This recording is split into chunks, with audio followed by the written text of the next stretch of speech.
Good morning dear student. આજે આપણે જોવાનું છે દ્વિઅનુરાગી સોલનું સ્કંદન। દ્વિઅનુરાગી સોલનું સ્કંદન છે જોતા પહેલા આપણે જોઈએ કે નીટ 2020 ની અંદર છે કયા સવાલ છે પૂછાયેલા છે। તો પૃષ્ઠ રસાયણ વિજ્ઞાનની અંદર આપણે જોઈએ તો પહેલા તો આપણે વાત કરીએ તો કલિલ દ્રાવણના કયા ગુણધર્મ થીટા પોટેન્શિયલ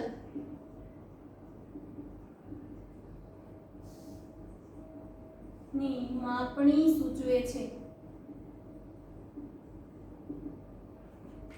તો આપણે વાત કરીએ એની અંદર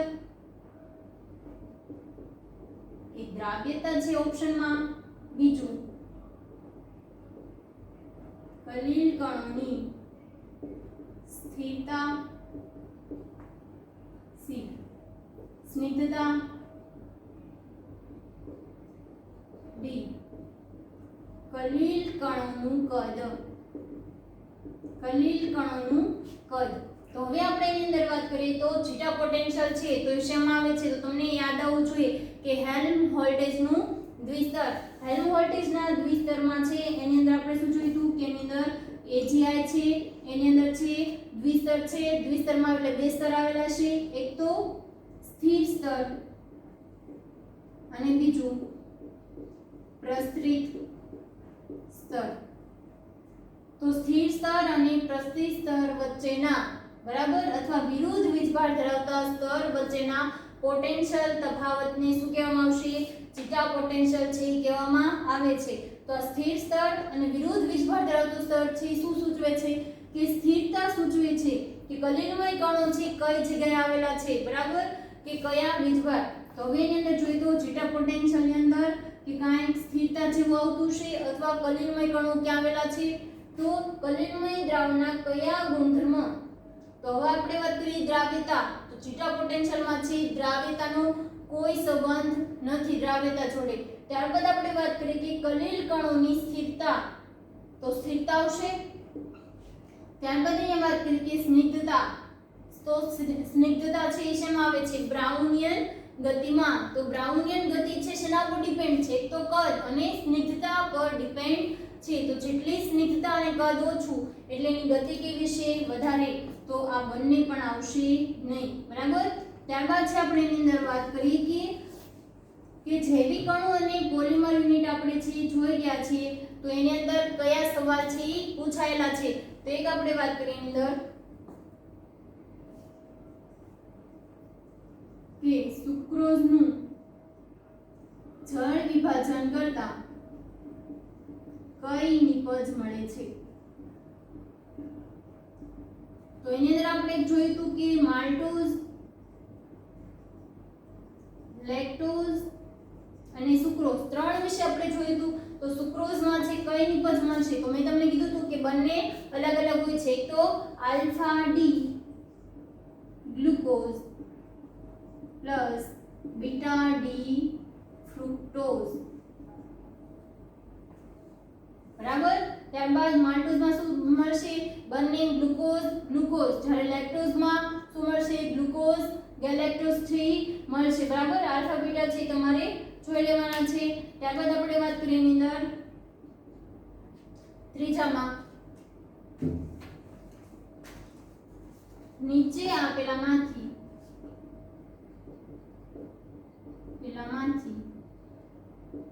કયો બેઝિક એમિનો એસિડ છે? તો એક તો આપણે વાત કરીએ લાઇસિન, બીજું એલેનાઇન, સી ટાયરોસિન અને ડી સિરીન। તો હવે એની આપણે વાત કરી હતી કે મેં તમને ચાર ટ્રેક લખાવેલી છે બધા એમિનો એસિડ કયા આવશ્યક એમિનો એસિડ છે, કયા બેઝિક એમિનો એસિડ છે, પછી કયા એસિડિક એમિનો એસિડ છે, કયા ઉભય ગુણધર્મી છે, ત્યારબાદ કયા સલ્ફર એટમ વાળા છે, કયા હેટ્રોસાયક્લિક છે, બરાબર। તો એની અંદર બેઝિક એમિનો એસિડ ની અંદર મેં તમને કઈ ટ્રીક લખાવી હતી? એક તો શું લખાવી હતી કે બેઝિકલી હિસ્ટ્રી, લવ એડવેન્ચર. બરાબર. તો શું થશે કે આ બેઝિક એમિનો એસિડ એટલે બેઝિકલી, પછી એની અંદર હિસ્ટ્રી એટલે હિસ્ટિડીન, લવ એટલે શું એની અંદર થશે લાઇસિન, અને એડવાન્ચર્સ તો એની અંદર શું થશે આર્જિનિન. તો ત્રણે, એક તો હિસ્ટિડીન, લાઇસિન અને બીજું શું છે કે આર્જિનિન, એ ત્રણે શેમાં સમાવેશ થશે કે બેઝિક એમિનો એસિડમાં થશે. તો એની અંદર કયા આપેલા છે ટાયરોસિન નથી, તો અહીંયા શું આવશે એક લાઇસિન છે અને બીજું આર્જિનિન એ પણ નથી, એટલે શું આવશે એ. ત્યારબાદ એની અંદર વાત કરીએ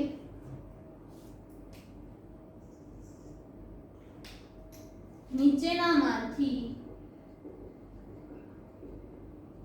કયો કુદરતી બહુલક છે. નીચેનામાંથી છે કયો કુદરતી બહુલક છે, તો એની અંદર છે તમને ઓપ્શનમાં છે આપેલું છે પોલીબ્યુટાઇલ સ્ટાયરીન,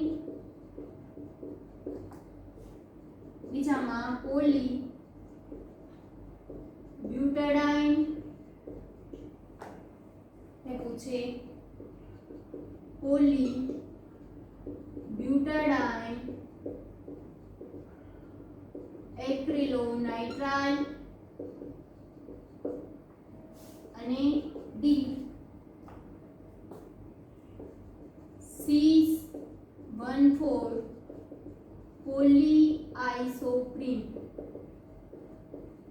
તો આપણે સ્ટાયરીન, બ્યુટાઇલ સ્ટાયરીન, તો આપણે જોયું છે કે સ્ટાયરીનનું બ્યુટાઇલ સ્ટાયરીનનું સ્ટ્રક્ચર છે એ કેવું આવે છે. બરાબર. એ બધા કેવા છે કૃત્રિમ પોલિમર છે. ત્યારબાદ આપણે જોઈએ તો પોલીબ્યુટાડાઇન, બ્યુટા 1,3 ડાઇન. બરાબર. એ શેમાં બતાવવાનું પોલિમરમાં, તો બંને આવશે નહીં. ત્યારબાદ સી ઓપ્શન છે તો એક્રિલોનાઇટ્રાઇલ, તો CH2 double bond CH CN. બરાબર. તો એ પણ આવશે નહીં. તો શું આવશે C14 પોલીઆઇસોપ્રીન. ત્યારબાદ આપણે એની અંદર જોઈએ કે તીવ્ર 2 ની અંદર છે આપણે વાત કરી હતી કે મેં તમને ઓક્સો એસિડ છે લખાવેલા છે કે કયા ઉભય ગુણધર્મી છે, કયા એસિડિક છે, કયા બેઝિક છે. તો આપણે એનો સવાલ જોઈ લઈએ.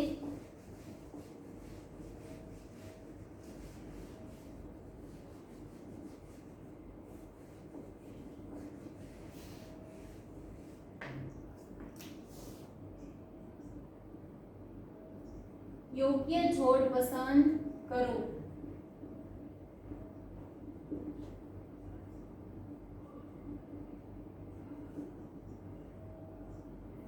અને આપણે ત્રીજું છે Al2O3 2O7 મેળવીએ છે. પછી એની અંદર આપેલું હોય બેઝિક, ઉભયગુણી, તટસ્થ અને ડી એસિડિક. તો એની અંદર આપણે CO જોઈએ. બરાબર. તમે ઓક્સો એસિડ જોશો એની અંદર બેઠું જ છે તો આવશે તટસ્થ, DO બેઝિક, ઉભય ગુણધર્મી અને એસિડિક. બરાબર. ત્યારબાદ આપણે જોઈએ તો રાસાયણિક બંધન છે એની અંદર પણ ઘણા બધા સવાલ છે પૂછાયેલા છે. ત્યારબાદ આપણે ચુંબકીય ચાપ માત્રા છે શોધવાની છે. નીચેનામાંથી કોની ચુંબકીય ચાપ માત્રા ઓછી છે. મોસ્ટ ઓફ છે NCERT ના બેઠા સવાલ છે એ પૂછાયેલા છે. તો હવે આપણે છે એની અંદર વાત કરીએ કે આપણે હવે બધા MCQ નહીં સોલ્વ કરીએ. બરાબર. હવે આગળ વધીએ કે દ્વઅનુરાગી સોલનું સ્કંદન. તો દ્વઅનુરાગી સોલનું સ્કંદન છે એની સ્થાયીતા માટે બરાબર જવાબદાર છે શેના પર, એક તો કલીલનો વીજભાર અને બીજું દ્રાવકનું યોજન એટલે કે સોલ્વેશન. જો આ બંને પરિબળોને દૂર કરવામાં આવે તો શું મળે આપણને થોડા પ્રમાણમાં છે સ્કંદન એટલે કે અવક્ષેપ છે મળે.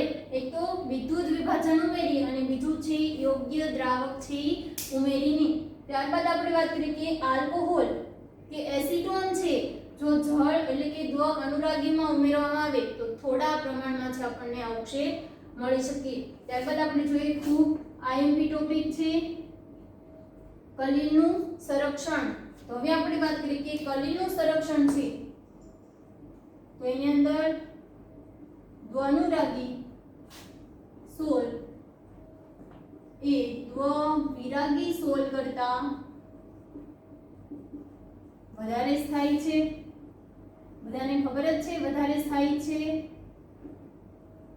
હવે એની અંદર સંરક્ષણ કીધું છે તો આપણે કોઈનું રક્ષણ કરવાનું છે, તો એની અંદર રક્ષણ કરવાનું કોનું થશે? કાં દ્વ અનુરાગીને રક્ષણ કરવાનું છે અથવા છે દ્વ વિરાગીને રક્ષણ છે ઈ કરવાનું છે।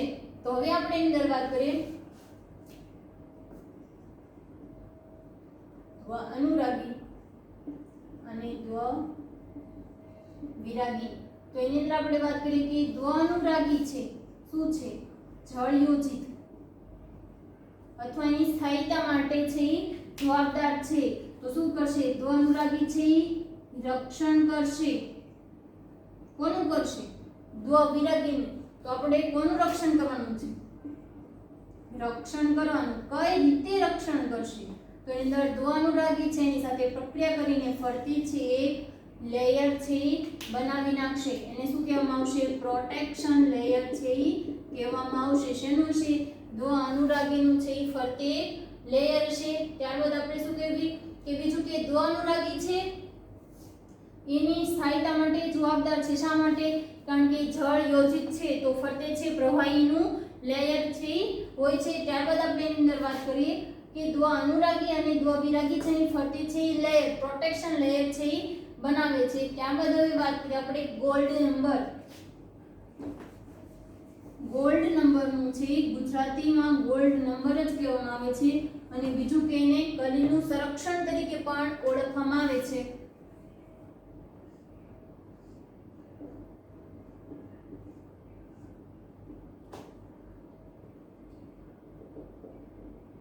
દ્વ અનુરાગી અને દ્વ વિરાગી શું થશે કે એની અંદર આપણે છે 1 ml NaCl નું સોલ્યુશન એની અંદર છે કોઈ હું ટેસ્ટ ટ્યુબમાં છે દ્વ અનુરાગી સોલ્યુશન લઉં અને દ્વ વિરાગી સોલ્યુશન લઉં અને એની અંદર છે 1 ml NaCl નું છે હું દ્રાવણ છે એડ કરું। શું થશે કે દ્વ અનુરાગી સોલમાં પણ અને દ્વ વિરાગી સોલમાં પણ। તો આની અંદર શું આપણને જોવા મળશે કે દ્વ અનુરાગી છે ઈ ટેસ્ટમાં જે ભર્યું છે એની અંદર અવક્ષેપ મળશે નહીં।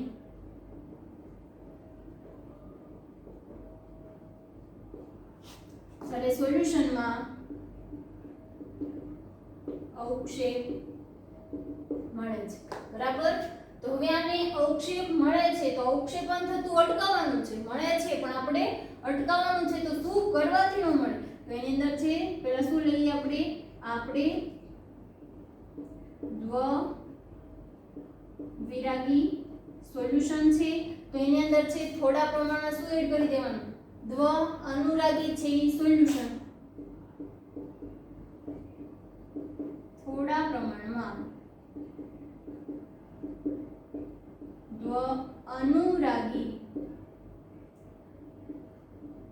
સોલ્યુશન એડ કરી અને પછી 1 ml NaCl નું દ્રાવણ કેટલું 10% માં બનાવેલું એડ કરીએ બરાબર। તો અવક્ષેપ મળશે નહીં।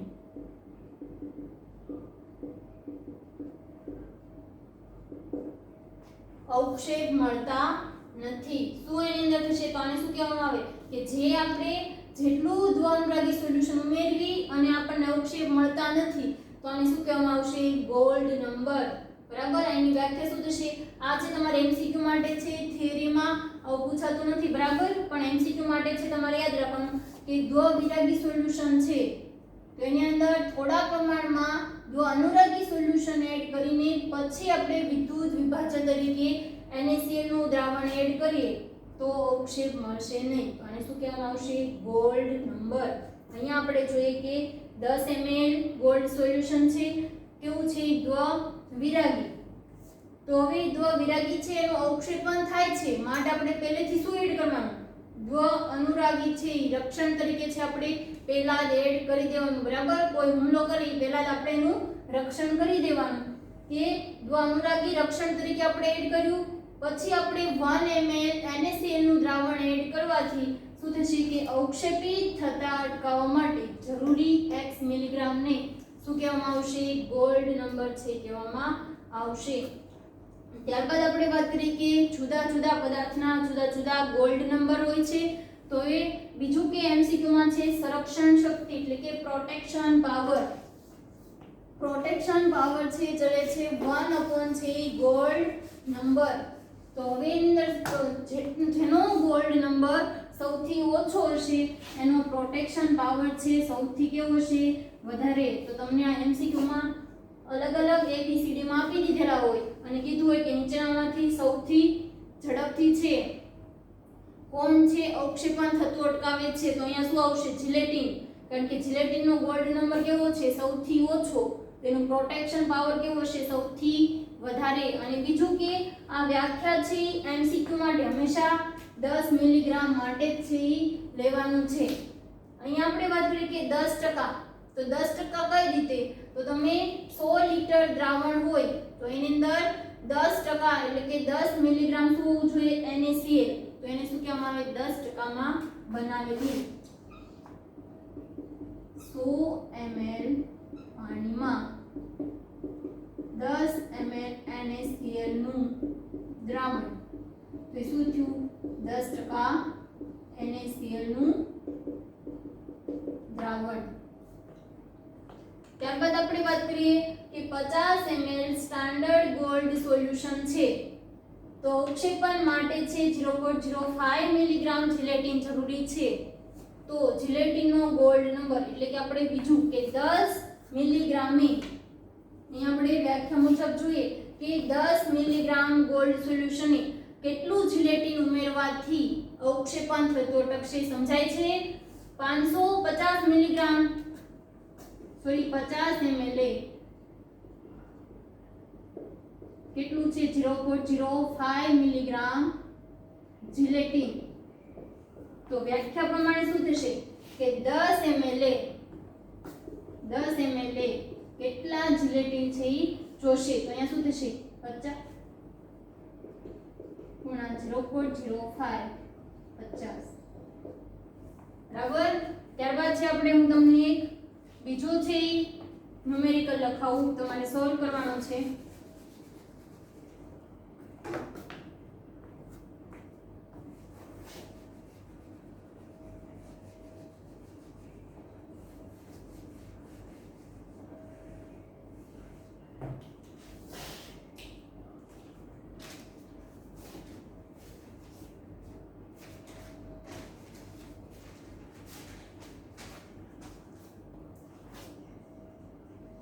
Coagulation of 100 ml of gold solution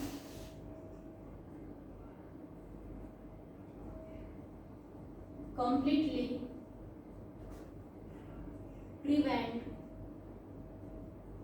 by addition of 0.25 gram of starch to it before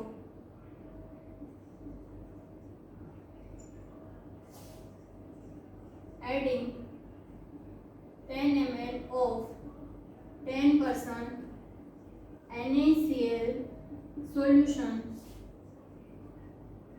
Find out the gold number of starch.